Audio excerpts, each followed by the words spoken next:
नमस्कार दोस्तों, स्वागत है आप सभी का इस वीडियो में। तो आज मैं आप सभी के साथ सकट चौथ की बहुत ही सरल पूजा विधि शेयर करने वाली हूँ। तो सकट चौथ का व्रत माघ मास के कृष्ण पक्ष की चतुर्थी तिथि को रखा जाता है और यह पावन दिन माता पार्वती के नंदन श्री गणेश जी को समर्पित होता है। सकट चौथ को संकटा चौथ, तिलकुटा चौथ या माघी चौथ के नाम से भी जाना जाता है और इस व्रत को संतान के अच्छे स्वास्थ्य और लंबी उम्र के लिए रखा जाता है। साथ ही संतान प्राप्ति के लिए भी इस व्रत को रखा जाता है और इस व्रत को 3 तरीके से रहा जाता है। पहला, पूजा करने तक ही व्रत रहा जाता है। दूसरा, निर्जल उपवास रखकर चंद्रोदय के बाद व्रत का पारण किया जाता है और तीसरे तरीके में दिन में फलाहार ले लिया जाता है और चंद्रोदय के बाद खाना खा लिया जाता है। तो व्रत रखने का हर जगह का अलग अलग विधान है।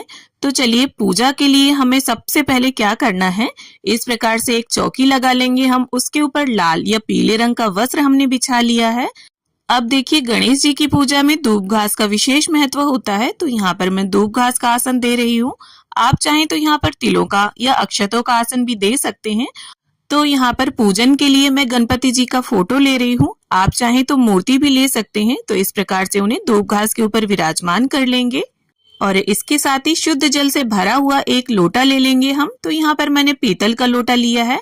आपके पास देखिए, अगर चांदी का लोटा हो तो आप उसे तैयार करें और चांदी का ना हो तो स्टील या पीतल का लोटा लें। और ये देखिए, अगर आप सुबह पूजन कर रहे हैं, पूजन के बाद सूर्य देव को अर्घ दें, तो आप तांबे का लोटा भी ले सकते हैं। तो यहाँ पर देखिए, मैंने कुमकुम से स्वास्तिक बना लिया है। सकट चौथ के व्रत में कथा का बहुत अधिक महत्व होता है, तो कथा पुस्तिका भी हम यही चौकी पर रख लेंगे। अब इसके बाद तिलों का आसन देते हुए एक शुद्ध देसी घी का दीपक प्रज्वलित करके हम रख लेंगे।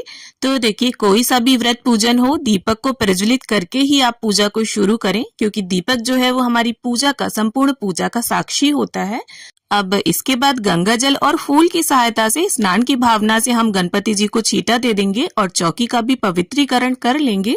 और इसके बाद देखिए, स्नान के बाद जिस तरह से वस्त्र पहने जाते हैं, ठीक उसी प्रकार से यहाँ पर गणपति जी को मैंने यहाँ पर एक पीले रंग का अंगोछा समर्पित कर दिया है। आप चाहे तो कलावा भी अर्पित कर सकते हैं।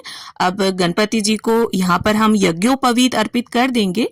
अगर आपके पास यज्ञोपवीत ना हो तो आप कच्चे सूत को भी 7 बार लपेट कर अर्पित कर सकते हैं जनेऊ की भावना से। अब इसके बाद गणपति जी के हस्त कमलों को हम चंदन और रोली से टीका करेंगे और साथ ही गणपति जी के वाहन मूषक राज, कथा पुस्तिका और दीप देव का भी हम पूजन कर लेंगे। तो देखिए, हमारे यहाँ सकट चौथ पर कलश स्थापना नहीं की जाती। अगर आपके यहाँ की जाती हो तो आप कलश स्थापित भी जरूर कर लें। और गणेश जी को रोली, कुमकुम, सिंदूर तीनों वस्तुएं ही अर्पित की जाती हैं। आप कोई भी वस्तु से गणपति जी को टीका कर सकते हैं। अब देखिए, ये तो आप सभी को पता होगा गणपति जी को दूब घास कितनी प्रिय है। तो यहाँ पर दूर्वा के 21 तारों का एक पुंज बनाकर मैं समर्पित कर दूंगी गणपति जी को। अब अगर आपको गुड़हल का पुष्प उपलब्ध हो जाता है तो आप गणपति जी को वो समर्पित करें, वरना आप मेरी तरह लाल रंग के गुलाब भी गणपति जी को समर्पित कर सकते हैं। तो देखिए, अगर आप सुबह पूजन कर रहे हैं तो इस लोटे से आप सूर्यदेव को अर्घ दे सकते हैं और अगर शाम के समय पूजन कर रहे हैं तो देखिए, चंद्रदेव के पूजन के लिए हमें इसमें सफेद रंग का पुष्प, तिल, चंदन, थोड़ा सा कच्चा दूध, ये सभी वस्तुएं डाल लेनी है। अब इसके साथ ही गणपति जी को यहाँ पर हम तिल अर्पित कर देंगे। अब देखिए, सकट चौथ पर गणपति जी को विशेष रूप से तिल और गुड़ के 10 लड्डुओं का भोग लगाया जाता है और ऐसा कथा पुस्तिका में भी लिखा है, मैं आपको आगे दिखा दूंगी। तो इस प्रकार से गणपति जी को हम लड्डुओं का और अपने घर की रसोई में जो भी आपने पूड़ी पकवान या कोई मीठा बनाया हो उसका भोग आप अर्पित करें।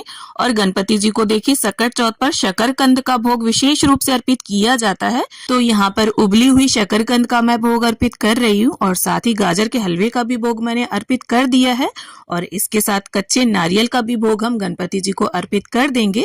और इसके साथ ही जो भी ऋतुफल आपके घर पर उपलब्ध हो, आप उनका भोग अर्पित करें।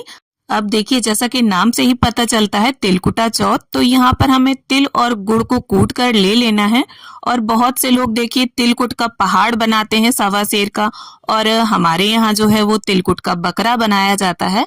तो जैसा मेरे यहाँ होता है, मैं बिल्कुल वही विधि आपके साथ शेयर कर रही हूँ। तो यहाँ पर मैंने तिलकुट का बकरा बना लिया है। देखिए, बहुत अच्छी शेप तो नहीं दे पाई हूँ मैं, तो आपसे जैसा भी बने आप उसको बनाकर यहाँ पूजा की चौकी पर रख लें। अब इसके बाद बकरे का भी हमें विधिवत पूजन करना है। स्नान की भावना से छींटा देना है, वस्त्र की भावना से कलावा अर्पित करेंगे और इसके बाद विधिवत बकरे का भी हमें चंदन रोली से तिलक करना है, पुष्प अर्पित करना है। अब देखिए, जिस तिलकुट से हमने बकरा बनाया था उसी में से थोड़ा सा भाग निकालकर हम यहीं चौकी पर रख लेंगे और चंद्रोदय होने के बाद जब चंद्रदेव का हम पूजन करेंगे, उन्हें अर्घ देंगे, तो यही तिलकुट उन्हें भी जिमाएंगे। अब सीधे हाथ में तिलकुट लेकर हम सकट चौथ के व्रत की कथा को पढ़ लेंगे या सुन लेंगे। देखिए, अगर आप देवरानी जेठानी साथ में पूजन कर रहे हैं तो कोई कथा पढ़ रहा है, कोई सुन रहा है, तो काफी अच्छा लगता है। और जो भी कथा सुने वो हुंकारा जरूर भरे। तो यहाँ पर आप देख सकते हैं सकट चौथ की व्रत कथा की पुस्तिका में व्रत की विधि भी लिखी होती है। तो यहाँ पर साफ साफ लिखा है कि तिल के हमें 10 लड्डू बनाने हैं और उसमें से 5 ब्राह्मणों को दान कर देने हैं। और पुस्तिका में ये भी लिखा होता है कि कहीं कहीं पर तिलकुट का बकरा बनता है, कहीं कहीं पर तिलकुट का पहाड़ बनाते हैं और गणेश पूजन करके तिलकुट के बकरे की गर्दन घर का कोई बच्चा काट देता है। तो इस प्रकार से कथा को संपन्न करने के बाद कथा पुस्तिका में अंत में गणपति जी की आरती दी हुई होती है, तो वहां से आप आरती पढ़ सकते हैं अगर आपको ना आती हो। और हाथ के तिलकुट को गणपति जी के चरणों में छोड़ देंगे और थोड़ा सा तिलकुट हम इस लोटे में डाल देंगे। अब देखिए, यहाँ पर मैंने जो दीपक प्रज्वलित किया था उसी से मैं आरती करूंगी। अगर आपको इस दीपक को उठाने का मन ना हो तो आप अलग से दीपक लगाकर भी आरती कर सकते हैं। तो इस प्रकार से बड़े ही प्रेम भाव से हम गणपति जी की आरती उतार लेंगे। जय गणेश जय गणेश जय गणेश देवा, माता जाकी पार्वती पिता महादेवा। अब आरती को संपन्न करने के बाद गणेश जी के पैर छूकर पूजा में रही कमियों के लिए क्षमा याचना कर लेंगे और ऐसी प्रार्थना कर लेंगे कि प्रभु हमारे बच्चों पर, हमारी संतान पर सदैव अपनी कृपा बनाए रखना। तो इस प्रकार से विधिवत पूजन संपन्न करने के बाद आपको या तो एक चांदी का सिक्का लेना है या आप नॉर्मल सिक्का भी ले सकते हैं। तिलकुट के बकरे की गर्दन को काटने के लिए आपको चाकू का प्रयोग नहीं करना है और घर के किसी बच्चे से या किसी भी पुरुष सदस्य से आप इस बकरे की गर्दन को धड़ से अलग करवा दें। अब देखिए, जो बकरे की गर्दन वाला हिस्सा है तो जिसने बकरा काटा है उसे भोग स्वरूप उसे दें और जो धड़ वाला भाग होगा तो परिवार के सभी सदस्यों में उसे प्रसाद स्वरूप वितरित कर दें। और देखिए, गणपति पूजन के बाद जब चंद्रोदय हो जाए उसके बाद चंद्रदेव का भी आपको विधिवत पूजन करना है, अर्घ देना है, क्योंकि चंद्र पूजन के बिना सकट चौथ का व्रत पूजन जो है वो अधूरा माना जाता है। और यहाँ पर देखिए, कहीं कहीं पर सासू माँ के लिए बायना भी निकाला जाता है। तो अगर आपके यहाँ बायना निकाला जाता हो तो उसमें साड़ी, श्रृंगार का सामान, तिलकुट, ये सारी चीजें रखकर दक्षिणा के साथ आप अपनी सासू माँ को पैर छूकर उनके आशीष लेके उन्हें दान में दें।